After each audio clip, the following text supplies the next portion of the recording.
প্রচার এই মুহূর্তে ঠিক কী অবস্থায় রয়েছে, কতটা এগুলো প্রচারের কাজ? প্রায় 1.5 মাস ধরে আমরা এই লোকসভা নির্বাচনে প্রচার কাজ করছি, পায়ে হেঁটে কখনো জিপে। আমরা এতদিন পর্যন্ত যা লক্ষ্য করছি তা হচ্ছে যে আগেকার 10 বছরের তুলনায় আরও বেশি করে করে সাধারণ মানুষ আমাদের কাছে এগিয়ে আসছেন এবং স্বতঃস্ফূর্তভাবেই একটা বার্তা দিচ্ছেন। মনে হয় যে আমরা আবার ফিরে আসছি আপনাদের কাছে। মনে হয় তারা তাদের নিজেদের যে রাজনৈতিক গৃহ সেখানেই ফিরতেন। এটা আমাদের কাছে খুব গুরুত্বপূর্ণ। তারা এরকমই অনেক সময় আমাকে বলেছেন, আপনারা আসুন, তাহলে শান্তি আসবে। এবং এই সন্ত্রাসের বিষয়টি কিন্তু খুবই জরুরি। এছাড়াও মূল্যবৃদ্ধি আছে এবং আছে বেকারত্বর সমস্যাও আছে। সব ছাপিয়ে কিন্তু সন্ত্রাসের মোকাবিলা করতে নিজেদের আত্মরক্ষার জন্য এই সন্ত্রাসকে কিন্তু প্রতিহতও করতে হবে। আমরা মানুষের উপর আস্থা রাখছি এবং আশাবাদী। দীর্ঘদিনের বাম গড় ছিল এই দমদম, তারপরে কিছুদিন বিজেপির হাতে এবং বর্তমানে তৃণমূলের হাতে। এবারে আবার চতুর্মুখী লড়াই, সেখানে কি কোনো ভোটে প্রভাব পড়বে? আমরা মূলত আমাদের সঙ্গে যারা ছিলেন তাদের ফিরে আসাটার গুরুত্ব দিচ্ছি। এছাড়া একটা আপেক্ষিক আনুপাতিক প্রভাব তো পড়ে যখন একাধিক প্রার্থী দাঁড়ান। ভোটের মুখে এসে সারদা কাণ্ডের তদন্তে নেমেছেন এনফোর্সমেন্ট ডাইরেক্টরেট, তার কোনো প্রভাব কি এই ভোটে পড়বে?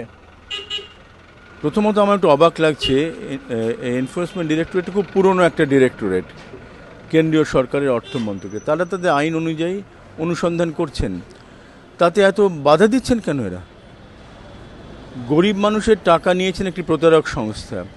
আমরা বিস্মিত হয়ে জানলাম সেই প্রতারক সংস্থার আত্মীয় স্বজনকে রক্ষা করছিলেন রাজ্য সরকার। যারা সাধারণ মানুষকে ঠকিয়েছেন তাদের রক্ষা করছেন, সাধারণ মানুষকে রক্ষা করার বদলে। এটা মানুষকে বলবো না, নির্বাচন বা নির্বাচন ছাড়া এটা অবশ্যই বলবো আমরা। ভোটে কি এর প্রভাব পড়বে? আমার মনে হয় পড়বে। মুখ্যমন্ত্রী বারবার করে যেটা সাম্প্রতিককালে বলছেন যে এই চিটফান্ডের বাড়বাড়ন্ত সিপিএমের আমলে। আপনি দীর্ঘদিনের অর্থমন্ত্রী, আপনি কি বলবেন? একেবারে অসত্য কথা, একেবারে অসত্য কথা। 81-82 সালে তখন সঞ্চয়িতা বলে একটি সংস্থা এইভাবে কাজ করেছিল এবং আমরা লিখিত অভিযোগই পেয়েছিলাম। ডক্টর অশোক মিত্র তখন অর্থমন্ত্রী ছিলেন। আমরা সঙ্গে সঙ্গে তাকে গ্রেপ্তার করা হয় এবং মহামান্য হাইকোর্টের কাছে গিয়ে তাদের সম্পত্তি বিক্রি করার অনুমতি নিয়ে, মানে ওদেরই মাধ্যমে ফেরত দেওয়া হয়। ওভারল্যান্ড, ভেরোনা, এই সংস্থাগুলি ঠিক একই কাজ করতে শুরু করে। তাদের সম্পত্তি আটক করে বিক্রি করে আমরা ফেরতটা দিই। এই হচ্ছে আমাদের প্রক্রিয়া। কিন্তু এই সময় নতুন সরকার এসেছেন, এই বর্তমানে যারা আছেন তারা তো কিচ্ছু করলেন না। কেন্দ্রীয় সরকার বারবার বলছেন ব্যাংকের যেগুলো, ব্যাংকের সঙ্গে যে কমিটি, অর্থ দপ্তরকে পদক্ষেপ নিতে কেন নিলেন না? কোনো পদক্ষেপ নেননি কেন? আমরা এই কাজগুলো করেছি, ওরা কি করেছেন? ডিসেম্বর মাস 2012 সালে আমরা শুধু একটা আলোচনা চেয়েছিলাম বিধানসভায়। বিরোধী দলের নেতা ডক্টর সূর্যকান্ত মিশ্র 8 ঘন্টা শুধু আলোচনা, এই সারদা গোষ্ঠী নিয়ে আলোচনা তো দেওয়াই হয়নি। যারা আলোচনা চেয়েছিলেন সে মাননীয় বিধায়ক বিধায়িকা, তাদের নিগ্রহ করে। কেন নিগ্রহ করলেন? এত ভয় কিসের? এবং তারপরে যখন ধরা পড়ে গেলেন তখন একটা অনুসন্ধান কমিটি করে রাজ্যের বাজেটের টাকা, সম্পত্তিগুলো বিক্রি করে করা হচ্ছিল, বাজেটের শাখা নিয়ে একটা অংশকে দেওয়ার চেষ্টা করছি। এটা কী আইনে করছেন আমরা জিজ্ঞেস করি, কোনো উত্তর নেই। এবং আমরা তো প্রধানমন্ত্রী, রাষ্ট্রপতি, কেন্দ্রীয় অর্থমন্ত্রী গিয়ে বলুন আপনারা পদক্ষেপ নিন, কারণ এই সম্পত্তি ছড়িয়ে আছে, সম্পত্তির হিসেবটাকে নিতে হবে এবং নিয়ে সেই সম্পত্তিগুলো বিক্রি করতে হবে।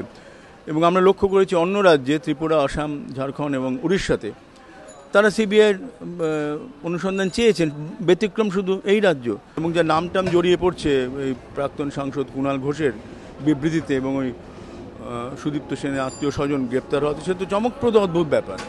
এই দলটি নাকি টাকা নিত দল চালানোর জন্য এর কাছ থেকে, মানে তার যে রাজনৈতিক কার্যকলাপের জন্য টাকা নিত। এ কখনো হয়েছে? এর পূর্ণ অনুসন্ধান হবে না? দমদম কেন্দ্রের জন্য আরেকটা বিষয় থাকছে, সেটা হলো সন্ত্রাস। সব মিলিয়ে অবশ্যই আশাবাদী দমদম কেন্দ্রের সিপিআইএম প্রার্থী অসীম দাশগুপ্ত। সঞ্চয়ন মিত্র, এবিপি আনন্দ, দমদম।